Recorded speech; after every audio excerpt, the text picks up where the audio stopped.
Ma'am, there's a task force report from the Department of Electronics and Information Technology, which says that the projects that demand for electronic products will increase by 400 billion by year 2020.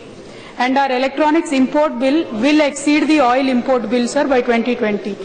And the projected production in 2020 will reach $104 billion, leading to a demand and production gap of $296 billion.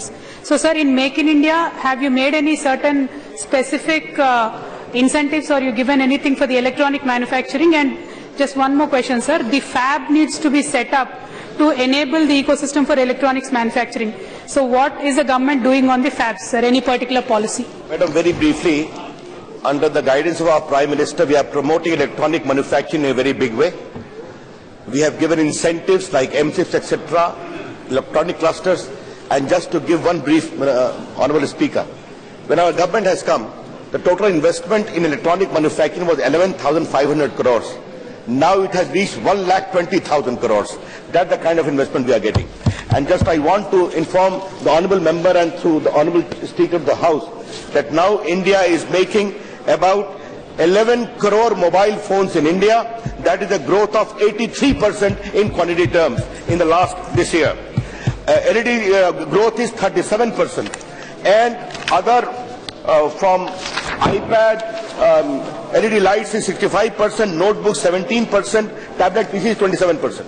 And I want to tell you, including your state, there is great demand for more electronic cluster. We are promoting. I had called a meeting of all the IT ministers of the state. We are working to a synergy to make India a big hub of electronic manufacturing, in which the center and the state have to play a crucial part. Regarding the fab part, 2 companies have come. They are in discussion. It requires large number of investment. We are in progress. Surely our effort is also to make India an important center of chip manufacturing. Therefore, we would like to say that by year 2020, India must also promote export of consumer goods. And I want to assure this House and to you, Honourable Member, that large number of even Foxconn, Apple company, all are keen to invest in India, and we are creating an enabling atmosphere. Ma'am, as the Minister mentioned that 1 lakh crores of investment has come in.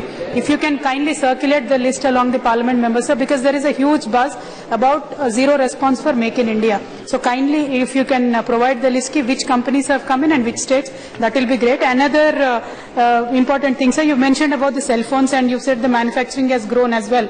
But it is a reality, sir, cell phone made in India is not cheaper than what we get from abroad.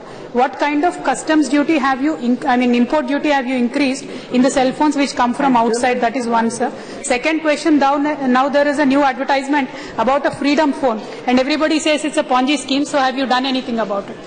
Very briefly, Honourable Speaker, sir, our government has given a lot of duty differential to permit foreign investors and local manufacturers both. Therefore, I want to tell you, let us believe in India. Indian companies are making good phones, and foreign companies are also setting up base in India. Regarding Freedom 251, they came in advertisement. The Department of Revenue, the Department of Serious Fraud, the Income Tax, and my own department, all are keeping a serious watch on that. They have made a public announcement of delivery by April. If they do not do, legal action as permissible shall follow. You sit down. आपको शर्म है? भारत माता को वंदना करने में जो आपको शर्म है? जो नारा नहीं लगाते भारत माता की जय का, उनको सिखाना पड़ेगा। मोहन भागवत साहब, मैं नहीं लगाता नारा, क्या करते आप?